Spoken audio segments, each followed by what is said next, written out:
Olá aos alunos do terceiro ano, aos pais, a todos aqueles que me assistem nesse vídeo.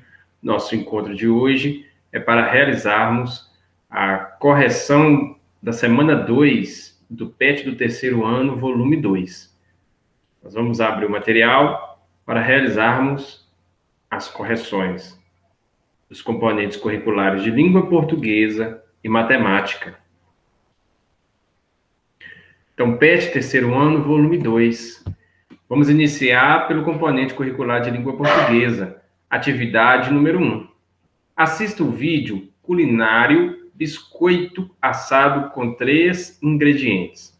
Culinária infantil disponível nesse link do documento do seu PET. Se não for possível acessar o vídeo, pesquise com um adulto da sua família uma receita culinária que tiver em casa ou que já costumam fazer em casa.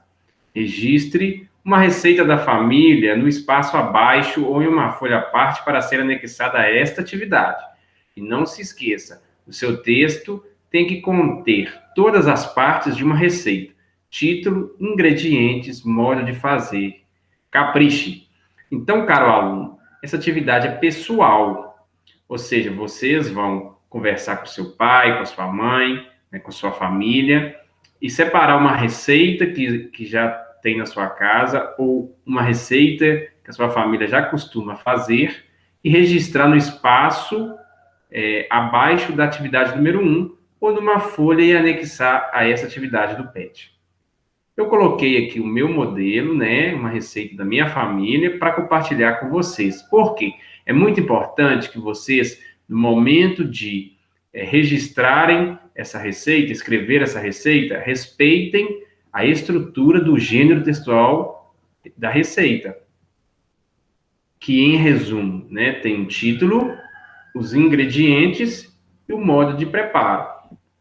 Aqui o título é bolo de fubá. Os ingredientes aqui do bolo de fubá, dessa receita da minha família, 3 xícaras de chá de farinha de trigo integral, 2 xícaras de chá de fubá integral orgânico, 1 xícara de chá de açúcar, 2 colheres de sopa rasas de fermento químico em pó, 1 colher de sopa de erva doce em grãos, 2 xícaras de chá de água em temperatura ambiente, 2 xícaras de chá de leite de coco. Segunda parte da estrutura da receita é o modo de fazer ou modo de preparo. É um passo a passo do que o leitor deve fazer com cada ingrediente, para fazer a receita. Primeiro, unte uma forma com furo central com óleo de coco e polvilho com fubá. 2. Em uma tigela misture o fubá, a farinha, o açúcar, o fermento e a erva doce. Em seguida, adicione a água, o leite de coco e o óleo de coco e mexa bem. 3. Despeje a massa na forma previamente untada e polvilhada e leve ao forno pré-aquecido a 180 graus por aproximadamente 30 a 35 minutos. Espere esfriar, desenforme e decore com erva doce e fubá. Sirva com café bem quentinho. Então, essa foi a minha receita. Atividade número 2. Leia o texto Feitiço da Cuca e veja como ela prepara uma poção mágica para transformar o rabicó em uma lagartixa.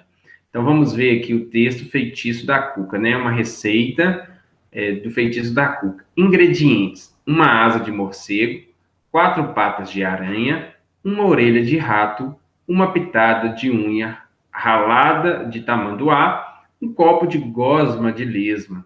Modo de fazer: agora a cuca vai esperar a noite cair e meia-noite em ponto vai misturar tudo isto em seu caldeirão e mexer durante 12 minutos, sempre para o lado esquerdo.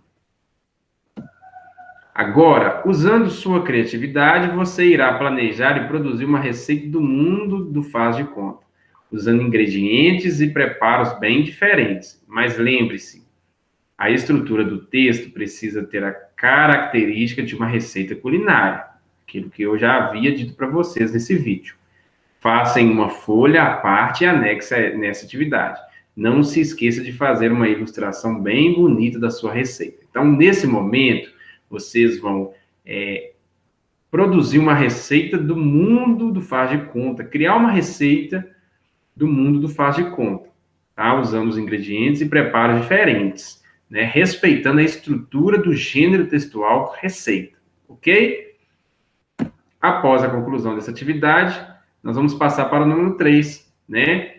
Sobre a receita que você produziu na atividade 2, responda normalmente as questões e observe se você conseguiu estruturar bem a sua receita. Então, após vocês realizar a atividade número 2, responda oralmente, ou seja, não precisa ser por escrito, né? Vocês vão responder apenas oralmente, para sua mãe, para o seu pai, as perguntas, as questões.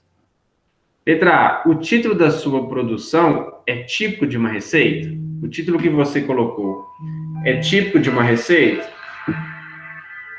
Letra B, quantos ingredientes você escolheu para a sua receita?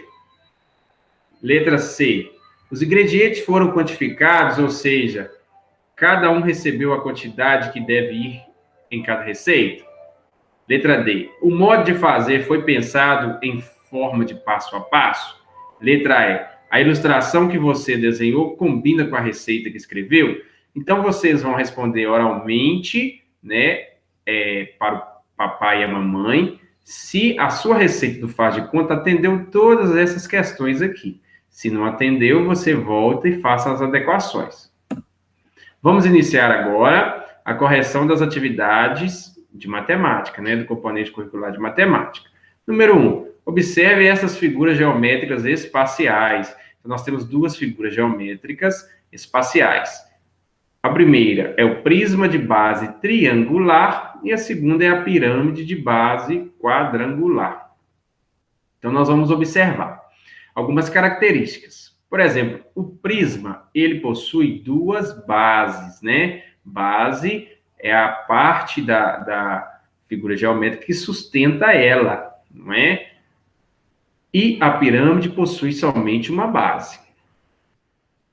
O prisma, as bases dele é em forma de triângulos, por isso que o nome dele é prisma de base triangular, porque as suas bases em forma de triângulo. E a pirâmide, a base, é em forma de um quadrado, por isso que o nome é pirâmide de base quadrangular. As faces, ou seja, os lados laterais, né, do prisma, são em forma de um retângulo, tá vendo? E da pirâmide em forma de triângulo. São algumas considerações e nós vamos detalhando à medida que formos respondendo as questões. Liste algumas semelhanças que você observa entre as duas figuras. Então, nós vamos ver agora primeiro as semelhanças. O que as duas têm de semelhantes, né? As duas figuras são espaciais, ou seja, elas possuem 3 dimensões. São figuras 3D que possuem 3 dimensões. Possuem triângulos e retângulos. Ambas possuem triângulos e retângulos. No prisma, a base é triangular, possuem triângulos. E as faces laterais da pirâmide também é triangular, possui triângulos. E retângulos, as faces laterais do prisma é em forma retangular. E a base da pirâmide é quadrado, né, em forma quadrangular. Só que quando a gente estuda, né, se vocês se lembram, nós já estudamos, todo quadrado é um retângulo, né? Nem todo retângulo é um quadrado, mas todo quadrado é um retângulo, então podemos dizer que ambas possuem retângulos. E ambas possuem 5 faces. Agora nós vamos completar a tabela com as diferenças, né? Que você observa entre as duas figuras, as diferenças. Primeiro, o prisma de base triangular tem 2 bases, enquanto a pirâmide de base quadrangular só tem uma, né? Já adiantei com vocês na primeira análise. O prisma tem 2 bases, enquanto a pirâmide só tem uma. O prisma tem bases triangulares, não é? Também já havia dito. enquanto a pirâmide, a base, é quadrada. E as faces laterais do prisma são retangulares, enquanto as faces laterais da pirâmide são triangulares, né? As faces laterais do prisma são retangulares, enquanto as faces laterais da pirâmide são triangulares.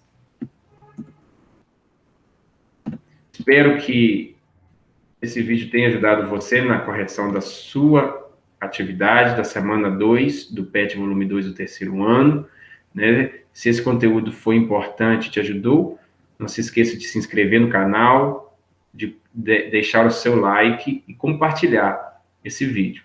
Nos próximos encontros, estaremos realizando as correções das próximas semanas.